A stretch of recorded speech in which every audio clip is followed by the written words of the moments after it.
Have you looked through the history on that yet? We're good? Okay, excellent. All right, welcome.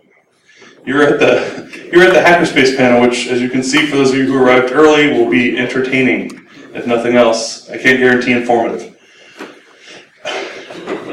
Don't I get a point for that? Yeah. He's on the board, all right. So, I just wanted to, what I'm going to do is, so we'll start with just quick introductions, let everybody kind of go and give you a little bit of their background for those of you who may not know. So I am the mastermind behind this panel, and now I'm starting to regret it. That word means something different. Yeah, it might. I think I'm the evil scientist. So basically, my name is Joey. Maresca, Lost Knowledge is my handle. I've been involved in 2 maker/hacker spaces. One that I won't mention by name because of fear from an over-litigious individual, and the other one I'm wearing the shirt for, Nova Labs, which is based out of Western Virginia. And so, I'm Tim from level 1, level hackerspace. Tim, grab a chair. grab a chair. Excellent. See, my failure to send emails does not mean that they're not here. Great. Oh, and look, we have hair. We can all we can take some from him later. Hey, Fuzzy, you fucked up the whole board. No, now You fucked up the whole thing. now the audience knows which ones were the successful hackers. So one that you may not work with. So one that you don't work with.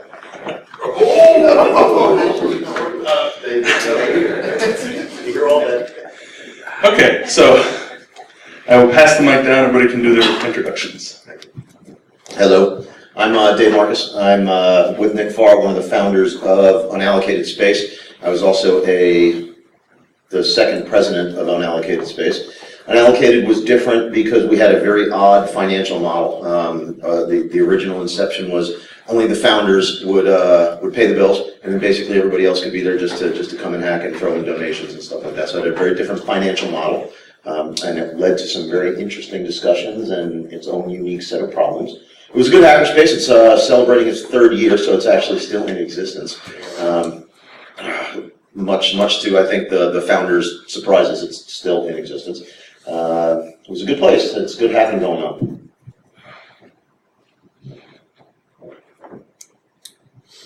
Thank you, Dave. I am Nick Farr. I have been involved in a lot of different hacker spaces. I helped start HackDC and Unallocated Space. And if you go through the legend, mythos of hackerspace in the US, I put together the trip in 2007 from DerbyCon to the CCC camp, which a lot of journalists and a lot of people point to as the sort of 0 point for the hackerspace explosion in the US. And I've advised countless spaces on getting their 501c3 status from the IRS.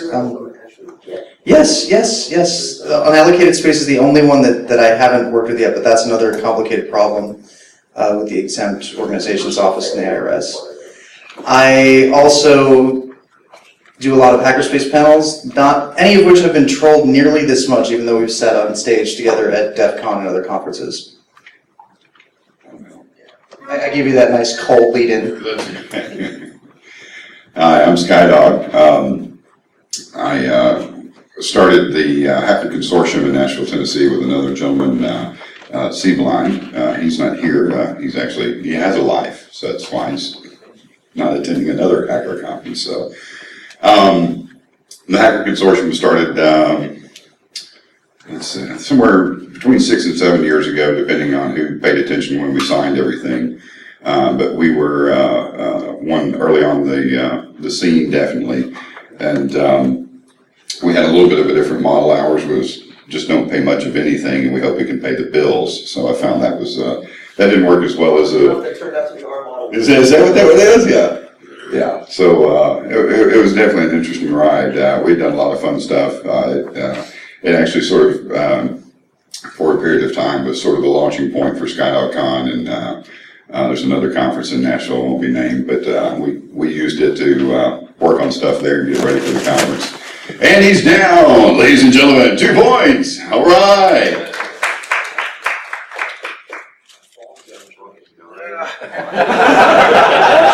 sober. Yeah, Dave gets a point for that.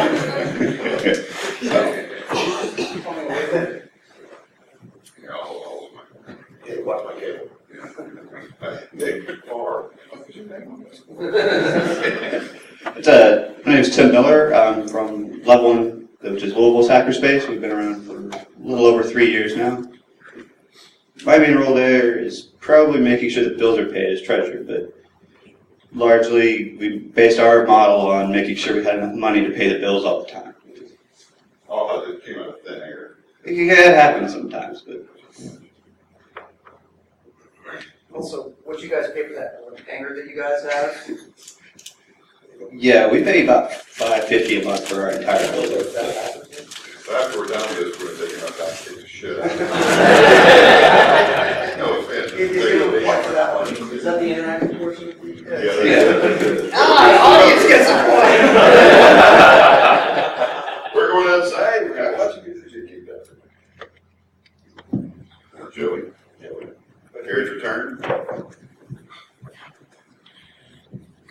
All right. Okay, so I'm going to ask the panel a question, let them kind of go back through and provide a little bit more insight, and then from there we'll start taking questions, anything that you guys might have. And oh God, he's taking pictures, just be afraid. So,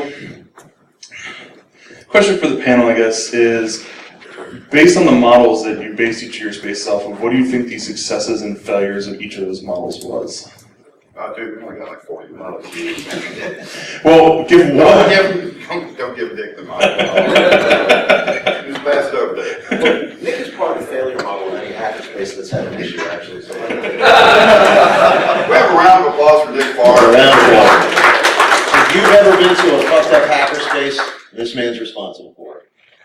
This started like 45 minutes ago. We still have no content for our panel session here.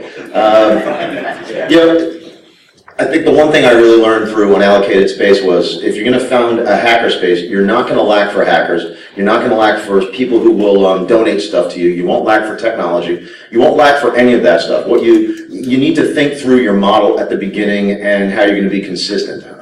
One of the things I think we had a mistake with early on is we were not consistent in our classes and our sessions and things like that. We would come up with a great idea for a tool workshop or a great idea for privacy rights, and so we wouldn't follow through consistently, I think, on a lot of stuff. Now that I've left, they follow through on the bastards. But my point is you will never lack for smart people in your area. I don't think that's a problem. You won't lack for cool projects, but it's consistent content and a consistent model of payment. That most people don't think that through. It's the business side of keeping the lights on, I think is something you don't learn until you're 4 months into your hackerspace, when your lease is running dry or something like that. So that's all I got. The question is models. No, models never came by my fingers. Well, That's not true. whether or not you have a model in your hackerspace, you have to have some way of getting the bills paid in some way for organizing how you do what you do in your space. HackDC, when we started, was just a pure membership-based model. If you wanted a key, you paid a certain amount. If you wanted a certain level of access, you paid a certain amount. And those amounts had to total up to what the bills were at the end of the month. And if you didn't make that, then you had to go to all your members and say, hey, we need to kick in an extra X amount to be able to make the rent. Every hackerspace that I've been involved with has a little bit of seed capital. People who are willing to put up, the first 2-3 months worth of expenses, get the lease signed, get the security deposit in, and start populating the space with things. Some hackerspaces have better luck than others selling equipment. One of the things we did at Unallocated Space before you were president was going out to flea markets and just straight selling a lot of the things that people have donated to us. If you have a guy that can sell things and convert old tech, because if you have a hackerspace, you almost inevitably will get deluged by useless, crappy hardware. We would come in the afternoon and there would be shit piled up outside the garage door because people would come by and drop off pallets of stuff. So you won't lack for cool project materials and stuff like that. You'll lack for what to do with it. It's fascinating. Yeah, and if you can find somebody that handles the waste problem. I mean, that's in the hackerspace design patterns, which if you haven't heard of, just Google hackerspace design patterns. There's a presentation by Jens Ulig and a couple other people from Germany who had been working for hackers, who had been working on hackerspaces in their communities for the better part of a decade before, you know, us Americans came over. And they put together all this knowledge, and people have learned those lessons the hard way. They've taken those lessons to heart before they've started a hackerspace. And, you know, I think a lot of the conversations and a lot of the things that we're going to be talking about directly come out of those design patterns. The one slightly different thing is that in the US, your funding model should be based primarily on who you start your hackerspace with. When we started on Allocated Space, it was 6 guys. All of us had decent paying jobs, but not a lot of time. So the model that Dave was referring to, the key holder model, where you have 6 key holders who basically take responsibility for the space and split up the operating costs among themselves every month, worked for a time until interpersonal disagreements between that crew of people, you know, reared their ugly head, and we had fewer and fewer key holders, and then we had to convert to a more membership-based model, which is, I believe, what we're doing. Everybody, Aaron, if you want to raise your hand a little bit, that's the treasurer of an allocated space right now. Give him a huge round of applause.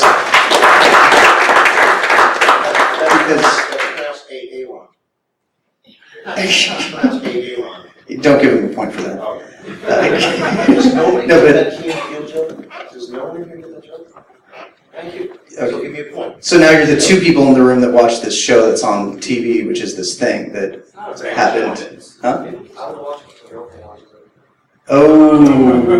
your TV I think the audience gets another point for that half point on Dave.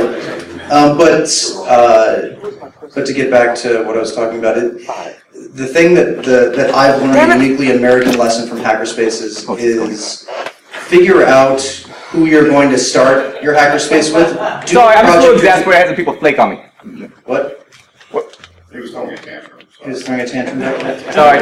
Tell us about people who hack a space who flake. Oh, sorry, go ahead. Oh, okay, yeah. And then now that Adrian's here, our video is going to get fucked up. Do you even lift, bro? So to close, so I can get the microphone over and stop being the target of the views, at least. Yeah, that's going to help. The critical American thing that we've learned is know who you're going to start and run the hackerspace with, and know who your audience is.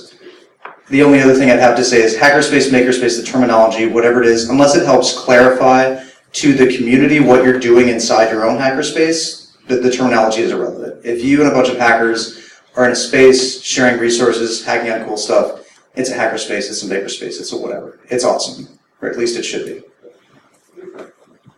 So, one of our guys, Mudflap, got approached by someone in the neighborhood that said, "What do you guys do here?" Because the outside of the building we're in said AAA upholstery.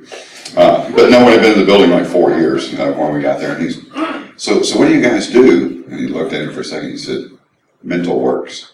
And of course, that was confusing enough to the guys like, "Oh, cool." And he, of course, walked away, which is the desired response. And the hackerspace, makerspace thing, definitely understand, because how do you describe exactly what you do? Well, a little bit of this, a little bit of that. It's just a place where we hang out and do cool things. So you don't specifically have to get hung up on a name. So our model was a little bit different. We looked through 4 or 5 different actual spaces before we got to the one we were using. The 4 different iterations went successfully more expensive every time.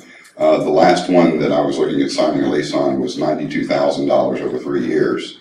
And I had a come to Jesus meeting, and I said, look, if this doesn't work out, I basically have to move out of my current place and move into the hackerspace for the term of the lease, because if you haven't ever signed a lease on something like that, if you stop paying, they just sue you for the balance of the time left, and then the next month they lease it to somebody else, and they get their money anyway, plus whatever you had. So I was staring down the barrel of that one and wasn't too happy about it. It would mean that our members were paying $150 a month, which we thought was outrageous. Now I think it's probably pretty affordable. But the space we had, the first 3 years was $1 a year.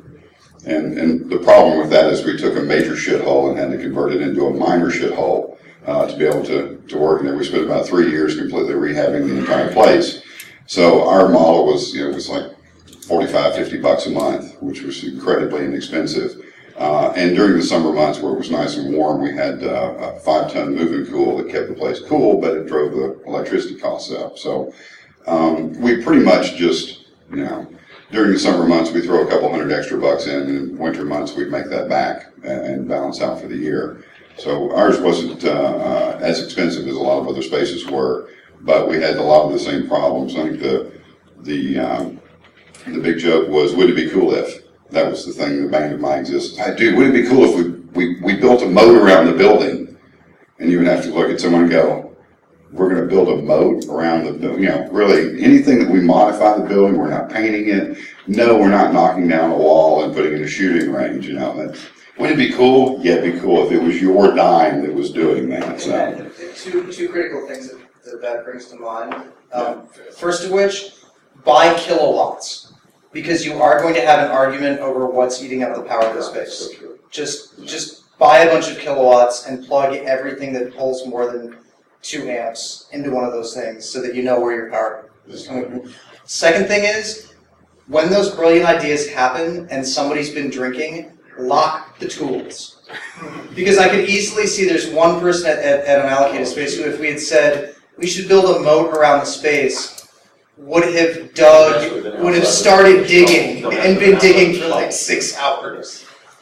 He would have been occupied for 6 hours. He would be, but not stupid inside the space setting on fire. Yeah, but he would have cost $7,000 of damage, which might have been worth it. Yeah, I think the best one was when we were rehabbing the space. The back half of the building actually had a wooden roll-up door, but apparently that's a major security flaw in a building in the area we were in. So the guys who owned it had actually done wood screws or whatever and drilled it into the frame. So early one morning we were going to take that out and replace it with bric-a-brac. And I happened to run to the hardware store with seed line, and we were picking some things up, and we came back and everyone in the hackerspace is standing outside the front doors just milling about, which was kind of odd because they were supposed to be working. And I said, what exactly are you guys doing? And they're like, oh, we're waiting. I said, waiting for what? And the task we'd given them before we left, take a deep breath, was to take down the compression spring system for the garage door still in place. So what they had done, the first one they had cut with a hacksaw, which had whipped the cable over and took out my ladder. The next part of that was they had my propane torch, which was a welder's torch, a huge flame on it, and it was sitting right next to the cable, heating it up. And they were waiting for it to get hot enough to actually fatigue and give way. And they were all outside waiting for the bang. And as soon as they would go back in and everything, I'm like, we're out here waiting on what? So, and the best one, I actually go inside and the torch is there and the wire is red hot, but, oh, okay, this is great. Turn it off, and I said, you got a piece of rope, and I hooked it over the pulley and stepped on the end of it. Every bit of the tension came off. I said, you can cut the cable down.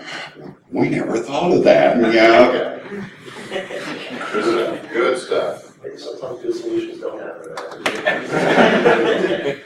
Level 1 did get a moat for a little while. We had a sinkhole right outside our front door, and MSD filled it with concrete, which included all the plumbing, so they had to dig up the entire street.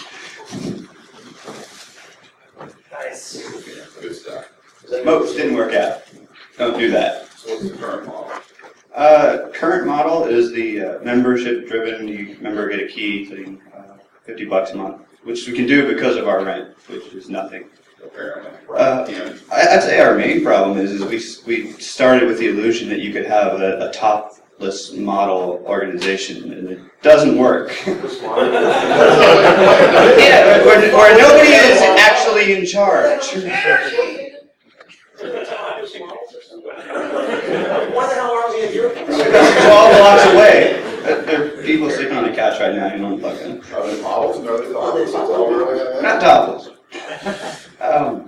But yeah, going with any model that says that nobody is in charge is probably a bad idea, because anytime anything happens, somebody has to be in charge, really.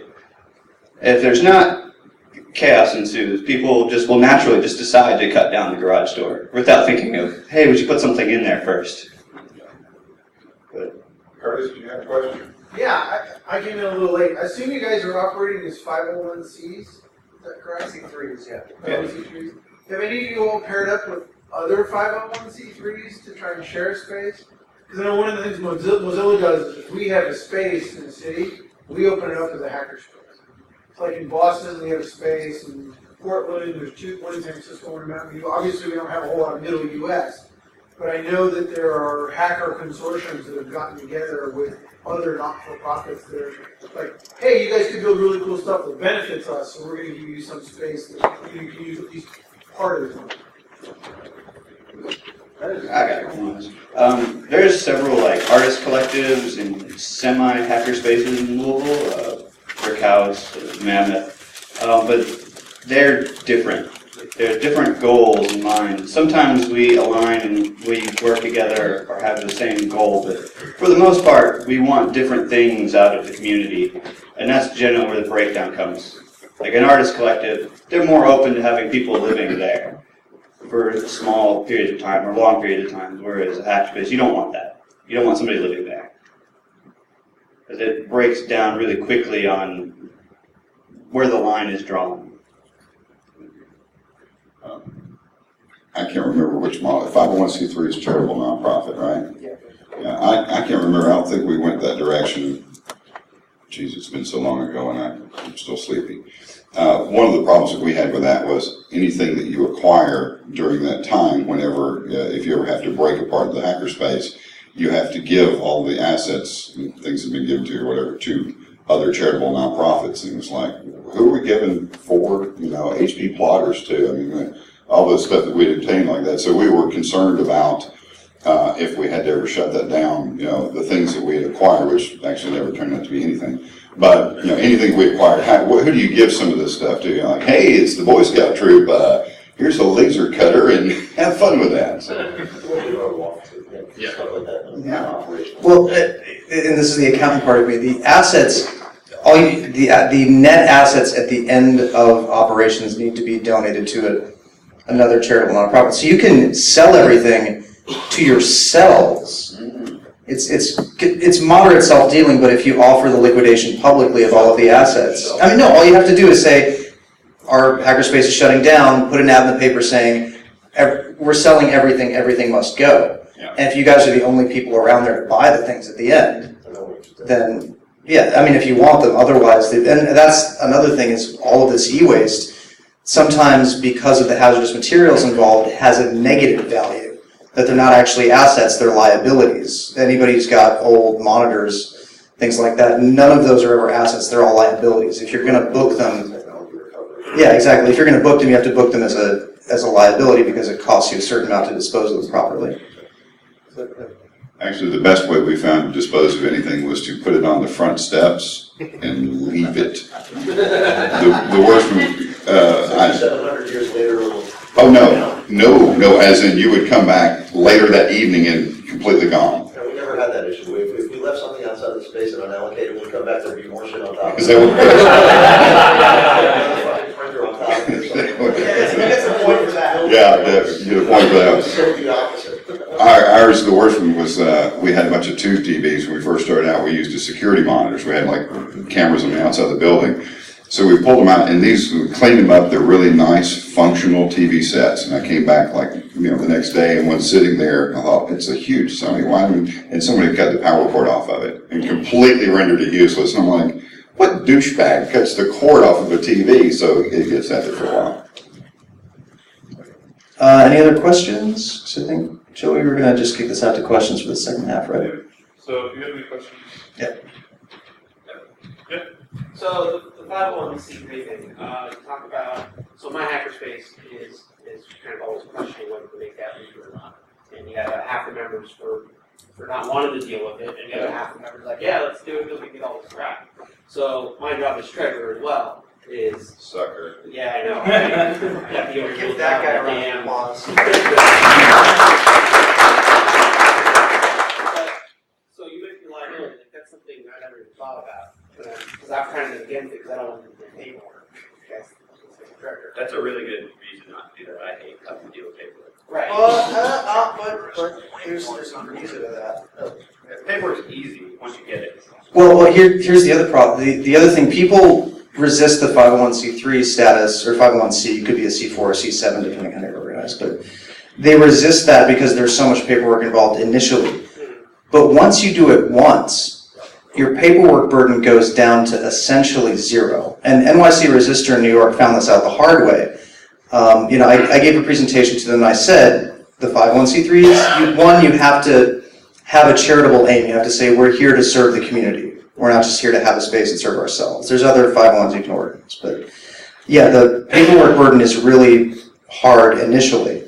But what they're stuck with right now is they organized as an LLC, a for-profit. And the first 6 people that went into the LLC, only one of whom is now marginally involved in the space. But if they ever show a profit at the end of the year, the 6 people who were involved in the LLC initially have to pay taxes on whatever the profit is, and then the hackerspace has to reimburse them for the taxes, and then it becomes this ongoing annual problem where the paperwork burden is much, much greater than the paperwork burden for a 501c3, where you fill out, if you make less than, I believe, I have to double check the figures, if you make less than $25,000 a year, the paperwork burden is a postcard, literally. It's a 5-line postcard that you send in, or it's a 5-line web page that you fill out on an annual basis. It's nothing. If you're more than that, it's a 1-page form. And as long as you send it in every year, and they'll remind you, they'll say, hey, you haven't sent one in 2 years. Would you like to send one? It's the nicest form letter you'll ever get from the IRS. Really, and they like exempt organizations wants you to succeed. You can literally call them up and say, hi, I just took over a nonprofit and we haven't filed any papers in 5 years. And they'll be like, oh, that's great. Let me tell you exactly what you need to do. So the paperwork burden for a 501c3 is much, much less after you get over that initial hurdle. And that especially anytime you're involved in a hackerspace, you should always be thinking about the future. You should be thinking about the people who are going to be involved in it when you're no longer involved in it. And one of the things that I say is get that, and I know I actually still have to do that with unallocated space. I'm going to give myself a point for downing myself there, but after you get over that initial hump, the paperwork burden becomes much less. And it's the same thing on the state side. Depending on what state you're in, the state will come after you for everything. I know Maryland is really bad about personal property taxes. And I filed one return because we have some assets that belong to the hackerspace that we have to file property taxes on. We actually pay a little bit every year because we don't have that status yet. But if you're worried about a paperwork burden, yes, do the 501c3, get over that hump, call me, if I can't help you, I'll give you a list of 6 people who might be able to help you. And odds are I probably will say, yeah, here's a list of 6 people, good luck with that. I'd like to point out again, the point of this session is to advise you on why you don't want Nick Farr to be a part of your hackerspace. I encourage you all in the strongest possible sense not to let it fund you. Call one of the 6 people you recognize. Don't use it. I'm the treasurer for level 1, and the hardest part of dealing with 501c3 is you have to track everything that comes in as a donation to make sure, because sometimes they don't allow, they'll just put something that you can't use it for this, or it needs to be specifically used for purchasing this as a donation. That you have to track. Most of the time, our donation form we have to fill out just says at the bottom, we can use this for whatever we want. Is it like for beer money? If they don't tell us, it can be. So how do you deal with the stuff that people drop off at the doorstep? You don't. It's, as far as we treat it, it's trash that's been donated. No, it works. It's a value of 0 until it's been given a value. And even then, resist. Just 3 quick accounting hints. 1, you should track where your donations are coming from, primarily so that you can ask people for more donations. Yeah. Anybody that gives you $5, you could probably squeeze 20 out of at some point, and so on and so forth. The second thing is, do not book any assets unless you buy them in cash. That's what I just strongly recommend. Unless you have a CPA who's telling you to do something differently, there's no advantage to booking any assets. So that the tangible value of any property, unless you bought it in cash, unless it, like if somebody donates you a Maserati and you need to keep it on your books, you probably can't keep it on your books for $5. But so what you do is you'd start taking apart the Maserati, and at that point, but yeah, there's no point in booking assets because that's complicated even if you're running a for-profit hackerspace. And the third thing, forgot what the third thing I was going to say is, but but do we have another question? Yeah, I was wondering, is it different between corporate donations and personal donations? The question was, is there a difference between corporate donations and personal donations? As far as doing any paperwork, usually no. Corporation is generally bigger and they're better at actually doing any of the paperwork. But personal donations is generally a quick, here's money and run kind of thing. But definitely keep track of who donated because they're probably not part of your organization. Just one quick thing to add to that. Although corporations usually, or sometimes have you go through various different hoops to get it, and if it's worth it, go for it. Apply for the grant, jump through all the hoops. I know Microsoft really loves those stupid online forms that have to be signed, all this, but they send you a check and it's money. And they usually, then if they send you a check once, you can usually get a check out of them again in 6 to 9 months. So if I can remember that. Yeah, see, so I forgot to. Yeah, no, we've actually had a lot of success with both individual and with corporate donations. I mean, we got our laser cutter through corporate donation. They gave us all the cash for it, so we were quite happy with that. We've done, we keep a safe up at the front and tell people just if they're going to drop money in to put a note on it so we know where it came from. But, you know, it's just one of those things where you keep track of it. The other place we get it from sometimes too is we're still doing our 501c3. So we've actually partnered with, I forget how it's listed, I think it's like as a approved program or something through School Factory, who is a 501c3. So they take 10% off the donation, and the rest comes to us if you allocate the money through them that way. And so we've managed to have people do large donations through that as well, so they can still have the write-off benefits while giving us donations while we're still going through our 501c3. Question? Yeah, I'm trying to start an makerspace as an extension Why? of my school plan. Aren't you listening? Dude, haven't been listening. Look. He's just getting started. We've done this for a while. I thought I asked a question. I'm trying to build it as an extension of my school club. We have a bunch of schools in here. What differences would there be with my audience and a bunch of students that are going to be getting together? They can't pay for anything. Yeah. Well, their parents are going to pay for it. Yeah. And the interesting thing we've actually run into at Nova Labs is the second that all the homeschoolers in the DC Metro found out about us, we got overrun. I was actually talking to Skydo the other night about some of the things. We have 2 events today targeted towards kids and to a lot of the homeschoolers. So that are going on at Nova Labs today. And so it's just a lot of, you know, if you're targeting that group, I think the key is to target the parents. Because a lot of times what you'll also find is if the kids are interested, there's odds are there's some parents' interest too. You're talking about university, college. Yes. College? Okay. Yeah. Well, still poor. We will have some high school voters. I've actually, I'm the president of the computer security group at IUS, and we've partnered with our hardware hacking organization there, with Dr. Kimmer. A lot of things that you can do is I've applied for my first grant. I successfully got a $2,000 grant out of the school. Let me tell you, I had to beg, borrow, and then fill out a 17-page grant report for it.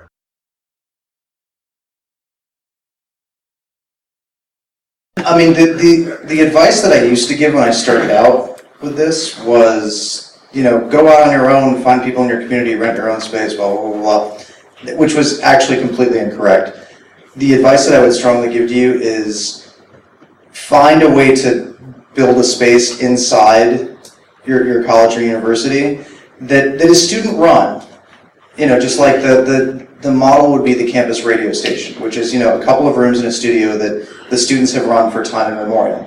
It's the same kind of thing. Find a space that you can have in your university, pull in support, like, you know, network with other student groups, and if you can make it a common space administered by, like, the hardware hacking group and the security group, or, you know, CS students, other national organizations, if you can all partner and share that space and keep it an active, live happening space that the university has basically said, look, this room that we've given you for space is filled with tools and it's a great student resource and everybody's hanging out there and it contributes to the educational mission of the university. If you can do that, proceed with that route. And then just like the successful grants, the minute that the university is promising you a space or that you're lobbying for that, start applying for any kind of grants that you can. You can ask your student group advisory office, you know, we want to do this. What kind of grants can we have? Tweet out there to, you know, Jack Daniels, or I'm sure McAfee has student grant stuff. Yeah, exactly. Just start tweeting out there like, hey, I'm students, I want to pursue this. Where can I get some money?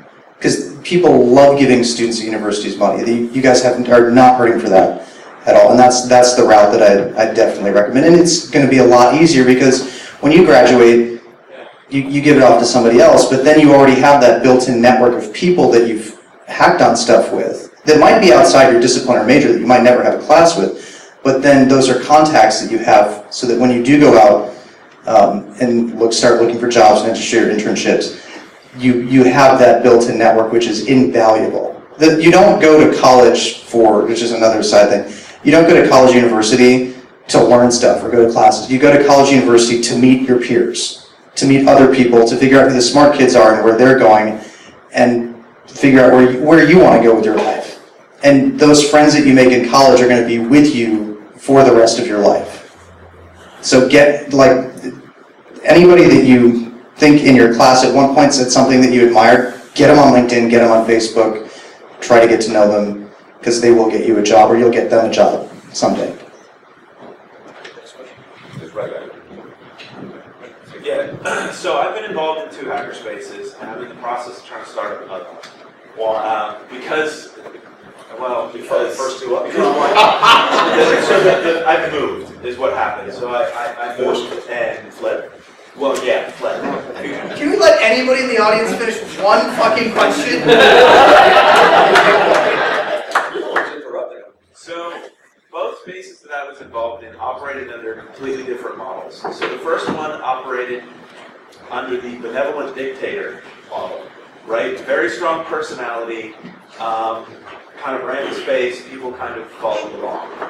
The other space operated under the duocracy method, which to me became nobody doing anything, is what duocracy seemed to become. And I mean, there was a very famous incident where there was a wall that was half painted because somebody decided they were painting the wall, and then somebody else came in and said, "What the hell are you doing? That's the worst color I've ever seen." A huge fight erupted, and that was where it stopped. There's literally a battle line on the wall where things stopped. But there seems to be a lot of appeal to people. People seem to like that, conceptually like that idea of the duocracy, and they seem to be, you know, that seems like, you know, the panacea, right, if we can get that. So I'm curious to know what kind of model from that perspective your spaces.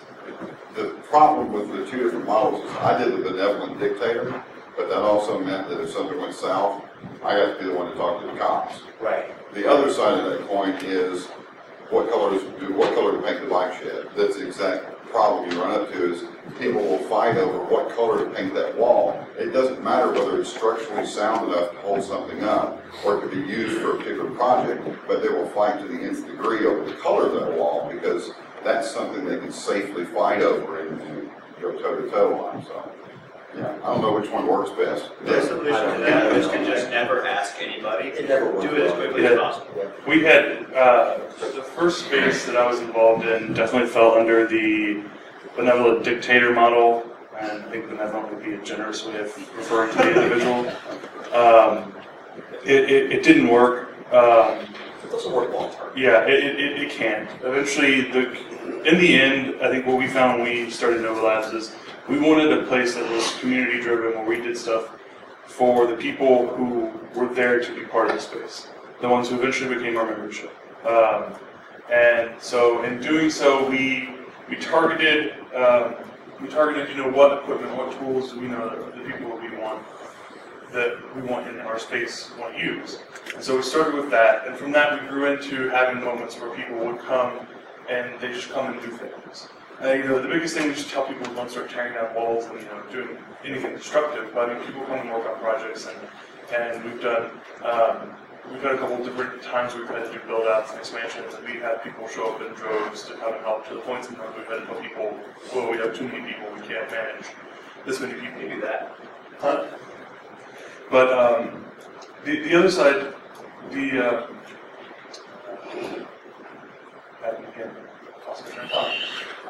you see, and I'm not even as old as you guys are. Remember that conversation back? I actually do have a serious point. I'll forget it later. Oh, I have a serious point on it. All right, sure. Look, you can't build a community with a benevolent dictator. Sorry, it doesn't work. It doesn't fucking work.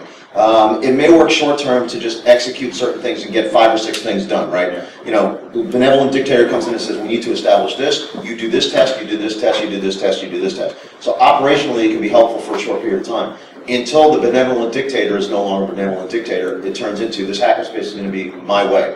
I contribute more money, therefore I have more to say. I have line item veto power, therefore it will be the way I say. And that just pisses people off because you're a douchebag. And you can't build a community around stuff like that. That being said, it's useful for small periods of time to operationally get things done. But I tend to the duocracy as well. I mean, that's what it's kind of about. It's a hackerspace. You're supposed to come in and hack shit up. You're supposed to come in and start a gazillion projects and finish one of them. And then all the rest of them are piled up on a corner table or something like that. That's kind of the point of it. And it's about making stuff, and everything else is to serve the point of paying the bills.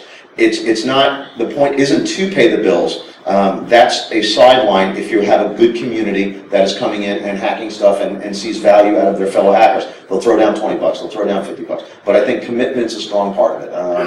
But again, having a real strong person it'll take you and cause more problems than I think anything else. The benevolent dictator thing doesn't work. The benevolent dictator thing doesn't work. The benevolent dictator thing actually, like you said, works great up front because, one, you've got to sign the lease. Someone's got to go out and find some cash. So, yeah, after we got everything going, it took like 3 years to finish the space out, which I did many late nights doing wiring and everything else. After that point, you just step back and you just make sure no one burns the damn place down. So, I mean, I didn't walk in the door and say, hey, you're doing a project today. I was the guy who walked in the door and went, about the time you got here, how do you do so-and-so? You go, well, let me show you, because I know how to do, like, all this different random crap. But I think that it worked in the beginning for us to at least get started, because there's a lot of people that will show up and they go, hey, what do we do? And one guy, you loudmouth bastard, you go, well, guess what we're doing today? We're going to, and you just kind of have to make some things happen like that. I don't disagree with that. I just think it gets to a point where there's a tone, there's almost a feel to the space after a while. Yeah. Of benevolent dictator douchebag. Okay, sitting in a corner, and it's going to be benevolent dictator douchebag's way. I just don't want to burn the building. It's not an easy thing. Yeah, there's 3 things going on. Skydog is actually talking about a benevolent dictator where they're largely in the background. They set things up, they had the vision, they got the keys to the space, they opened it up, and then from there their role was basically making sure nobody burned the place down. Dave is talking about a tyrant who was constantly in the space, constantly telling people, what they can and can't do, and even just by their presence, That's a direct quote. Oh, no. Yeah, he's talking about somebody who is very dictatorial in every aspect of the space, which is not a model for success.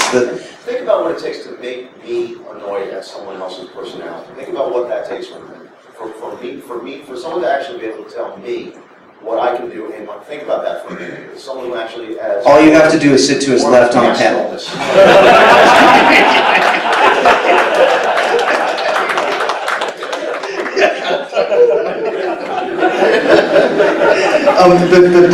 To answer your question, there's again 3 points I want to make. One, you can always elect an officer, but you can't elect a leader. You know, leadership is something that you're partially born with, partially that you learn. And leadership is not barking orders at somebody. Leadership is finding the common path. The second thing is, you always have to have somebody who's the driving force to at least get to the point where you get the keys open. But from there, the ideal leadership is somebody that is really, like I said, really good at picking out the consensus. And the leadership should be rotating. At Hack DC, the first space I was involved in, when I started it and there was a cadre of people that got the space open, then another group of people who was way more enthusiastic about the space than I became took over. And that's the ideal situation, when your leadership is always rotating. And that's the thing. And then the third point is find what works for you, but if it's clearly not working, do something else. And do something else before it's too late. Because there's some hackerspaces out there that have tried to be, radically inclusive and not have leadership, but then end up having, if you want a perfect emblem of what a failed hackerspace is, join the Noisebridge Discuss mailing list. And yeah, that's right. And so that's what I had to add to answer that question. Do you have something to add? So level 1 tries to render in the duocracy, but what it comes down to is you don't have any leadership at all, nothing is going to get accomplished because everybody will bicker all the time. And the leaders don't have to be your directors or the president. Some of the best leaders at level 1 have decided they never want to be in the official directorship. Can we add something about the benevolent dictator? I got the microphone, sorry, Joe. No, the being a leader doesn't always mean barking orders. Sometimes being the leader is the guy who picks up the first shovel. So it doesn't always mean you have to yell at everybody. You have to lead by example, which, So just one quick thing, and then will probably be our last question. Just the benevolent dictator, I think in the case of Nova Labs, I think if we hadn't been in that situation, we came out from another space. We had the benevolent dictator, and we knew we didn't want it. We knew it wasn't working. And so without, as much as it would probably pain some of us to admit it, without that experience, I don't think Nova Labs would ever have existed. Because then you would have been trying to bring these disparate people together who otherwise wouldn't have met if not for the original space. So that kind of allowed us to go in and say, we want a board model, we want to be able to have a chance to control as a group so one person can't take over. And then we also want to be able to have our members have say. And so there is a lot of that. We have monthly member meetings, our members come in and do a lot of discussion. There are still things we do through the directorate, but it is a much wider audience for our members. So last question, anybody? Oh, okay. Russian. Well, that's yours first. James, earlier you used a word that I wish we could talk more about, commitment.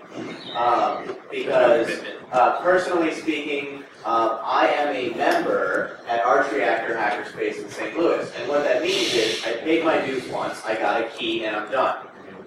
And so what I'm curious about just sort of how you can keep hackers committed, especially when they're like me and they like dodging drama nuclei.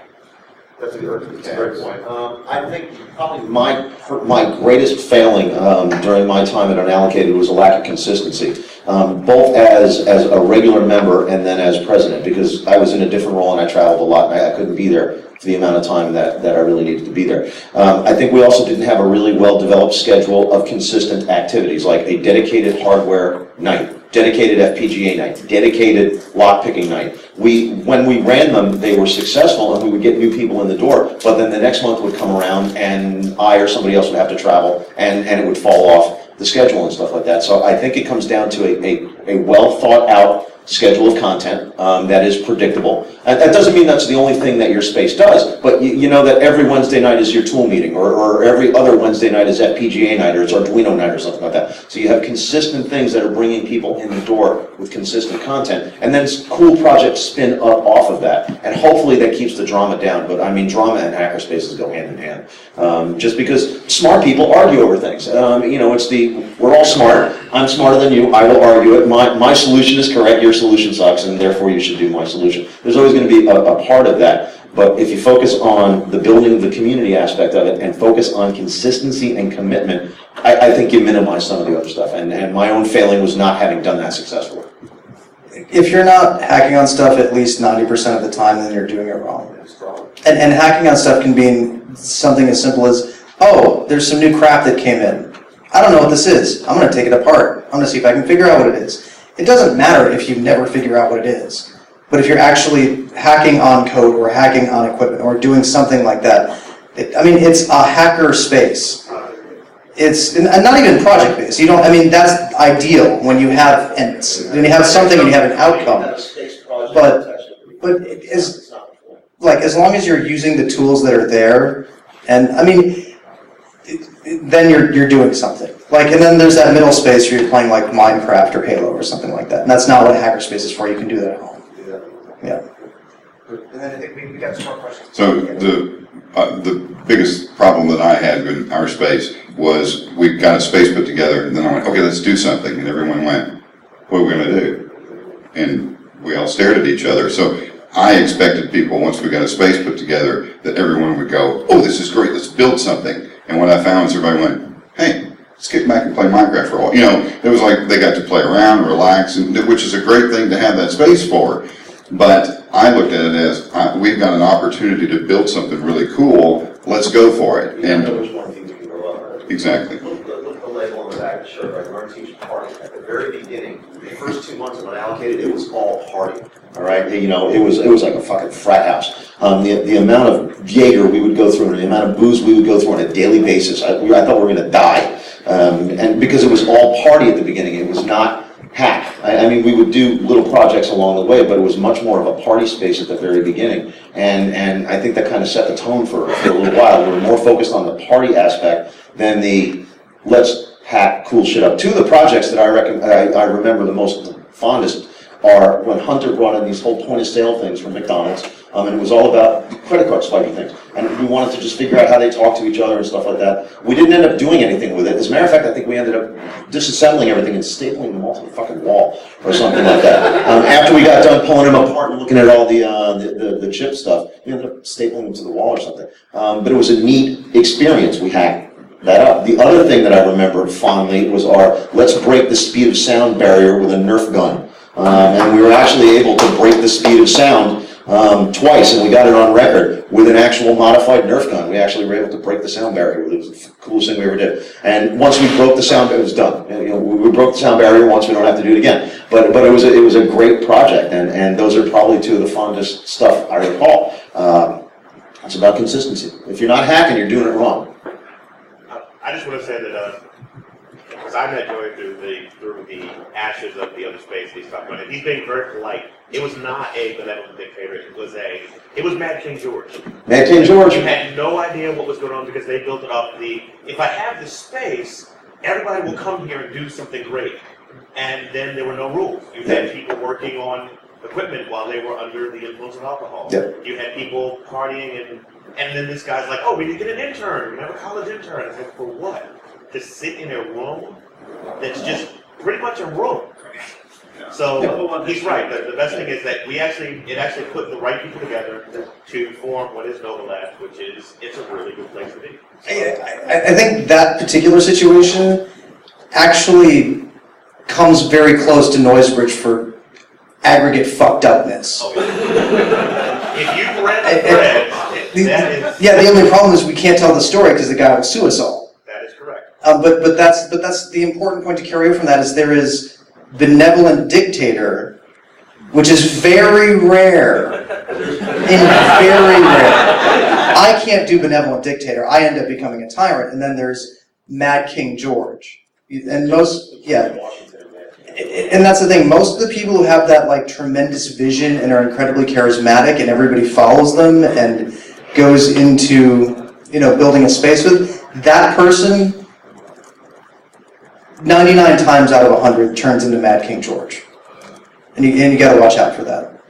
That's why it's always better to work in pairs, to work in like groups of 2 or 3, where the 3 of you have that same consistent vision, and then work towards. If you want to build a hackerspace, the best thing you can do is find somebody else that's just as excited about it as you are and has that crazy vision all in. You have to have complementary crazy, with your board members and stuff like that. You can't be all psychotic in the same way because you just end up, killing each other. I actually had a vice president. We had a whole group. So it wasn't that I was the only one running anything. I'm not trying to take credit for that. Myself and Steve Line actually came up with, hey, wouldn't it be cool if we had a hackerspace? So that was, we actually had a treasurer, we had a secretary, the whole 9 yards. So it's not that I was the only guy running everything. We actually had a consensus. You'd stand outside and go, what are we going to do today? How are we going to pay for all this? How's this going to work? So we're getting the signal to wrap up. There was one last question. You can answer it quick, we will. Last question. The gentleman in the third row. So I've seen a number of common problems with hackerspaces. Storage eventually becomes a problem, whether it's waste or good. One man's trash is another man's treasure. Yeah. Well, there is that problem as well. But I won't go into that. Another problem we have is technical problems like getting occupancy sensors to work and stuff like that. Finances are another problem. Is there any interest in setting up a common organization to help hackerspaces manage these things? And is there anything that anyone in this room would like to see in an organization like that? That every other hackerspace comes up with that brilliant idea of having a central collaborating space that everybody could, honestly, if that's what you're, but seriously, right, exactly, and sounds great on paper. If that's, the people that have come closest to that are the Chaos VPN guys that are primarily run out of, that's just we're school right, yeah, I mean, not in terms of like the occupancy sensors and the tech. Making sure you have your books going right. Right. Which is actually a great help. If you're looking at getting any of the 501c3, even getting your book started, the School Factory is a good resource on that, because in order for you to get 501c3 umbrella support through them, they want your book to be right so they don't have to do more work. Well, actually, I meant for hackerspaces that already exist, like HackDC. Yeah, I don't think it's ever going to happen. Don't say that. I mean, it's something that has to be attempted 1,000 times to come up with the one. And we always said around Allocated was this: if you came up with a project idea, you better fucking own it. Honestly, if you think idea X is a great idea for all hackerspaces, go out and build it. All right, don't wait for other people to necessarily join along. If you have a great idea, you got to own it and build it. I mean, that you got to go forward with it. And clarify just real quick a little bit. What I'm really addressing here is people often come in and they say, "How can I help you guys out and donate something?" And then at HackDC, for instance, up until very recently, basically most, if not all, of those donations went straight to either a bank account and stayed there, or a general fund. And I'm not sure that being so focused on finances is really helpful to our mission. So I'm just wondering if on the pooling resources, sort of technical and otherwise, creating some sort of organization to help in the hackerspaces might help. I think the best way you can help a hackerspace is to go to the hackerspace and hack, rather than focusing on, going, what can I do to donate stuff to your hackerspace, to help your hackerspace? Come to the hackerspace and hack something. That's how you can help the hackerspace. I've actually built a number of those things, but they seem to be common problems, and every hackerspace finds their own solution. And that is what they should do. Every hackerspace should find their own solution, because that's how you learn. And I think with that, we're done. So thank you guys very much.